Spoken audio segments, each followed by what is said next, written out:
Hey everybody, D Amazing here, bringing you a review of the Bee Fighter Kabuto Blue Beet, also known in America as the Blue Beetle from Big Bad Beetleborgs. So straight up, I'm gonna go into the paint. So the paint job on Blue Beet is actually quite immaculate. It stands out. It's really a pearlescent, shiny, glossy blue that goes over the silver paint apps, and it's really nice. As you see, the hands are a darker blue. The Chisel Magnum, the Pulse Saber, is it Chill Magnum? No, I can't remember if it's the Pulse Magnum or not. Well, it's been a long time. We're going to go over the weapon with the sabers, and they've been done really well. So as you can clearly see, the paint apps have been known to match the weapons quite well. So there's no discoloration or anything like that. It's really, really good. Honestly, you guys will really enjoy the paint apps on him. So it goes front and back, and as you go up and down, it's pretty much really, really, really well done. Can't say that enough. So next up, I'm going to get into articulation on Blue Beet. So straight up, his lower half and his waist area is completely different from what you would see in a normal S.H.Figuarts. But as far as neck articulation for a figure who has a helmet, it actually has a neck swivel. So it goes from side to side, up and down, all the way around. Shoulder pads don't really hinder it. Actually, they do hinder it slight a bit, but you can still get 360-degree rotation for the most part on the figure. Double jointed shoulders and elbows, and you are actually able to pull it up so that way you have better waist articulation. So for you guys that can't see it from that way, you actually can go really far back and you can pull it up.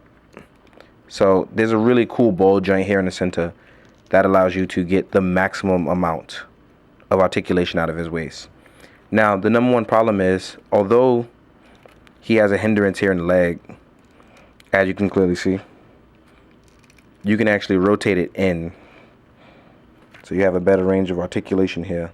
You don't normally get that with a figure like this, especially because it's not made like your normal Kamen Rider or Sentai figure, so it's a little different. But it does have its hindrances. It holds down the figure a little bit. The figure is actually pretty weighty, and part of the problem with that is you don't get full leg articulation. But being as it's more of an armor and clunky like a knight, you have to understand that's the way it was based on it. So you don't get normal articulation like you would with Zabi, where you can get full rotation inward and outward. You don't get that here. But you do get it in Blue Beet. You get enough so that way you enjoy the figure. I didn't find it too much of a hindrance, but for you guys that are articulation buffs, it may be somewhat of a bother. Sorry to hear that. So now I'm going to get into the weapons and accessories that come on Blue Beet. So one quick one, I want to start off with his saber. Now, this is a really cool main weapon, and as you can see, the handle is totally adjustable. So you can go forward, backwards, or any place you want on the armor. Another cool thing is to swap out parts of weapons, or you wanted to see, like in the show when it opens up, they give you an accessory so that you can do that. So you can show the weapon like it's open.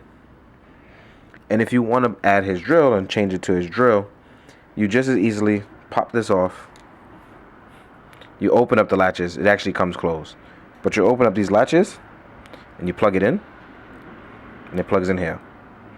So just like that, you now have his pulse drill. Really cool stuff. The drill does not turn, just in case you guys are wondering. It's actually a still static piece, so it won't move. The other piece you want to see is I actually put it in him, because I don't know why I had it in the holster, but I keep forgetting it. Is the Magnum. The buttons are there. They're detailed in very well, but they do not have numbers on them, so you don't have to worry about that. But the magnet itself is done really well. I think it's done really well. For those of you that have the Revoltech pistol fire pieces, they actually work for this, but not the Kotobuki ones, just so you have a heads up. It's really cool. And Blue Beet actually comes with an equal amount of hands. So he comes with 6 pairs of hands. So it's not like some figures where they come with odd number of hands. There is the hand literally for holding the weapon. Actually, that's the pistol for holding the Magnum, I'm sorry. There are relaxed hands. And there are hands for holding the drill and the saber, which you can put in either hand if you really wanted to. They are equal and parallel on each side, so you don't have to worry about an odd number of hands. And that's pretty much it. I think I've run down everything I possibly could for Blue Beet. I don't have any exact issues of it. I know some people have a problem with articulation, and I try to cover that because they feel like the joints or the hinges are too tight. So one quick time, I'm going to go over it. As you can see, it comes outward first, and then it balls out. So just one time, so I'll show you. So that's how you get the best range of articulation on Blue Beet without having to worry about it. And I hope I've covered everyone's questions that they've been asking me about it. But overall, for Blue Beet and the quote-unquote the Beetleborg, I'm giving him a 9 out of 10. It's a solid figure. It's very nice. It holds very well. It has some weight to it. There's definitely some newly engineered parts. And it's refreshing to see something done, especially from the Beet Fighter and Metal Hero stuff. And I'm looking forward to getting G-Stag and Rettle. Alright guys, thank you so much. Have a good time. Like, subscribe, comment. Thank you so much for always watching. Later.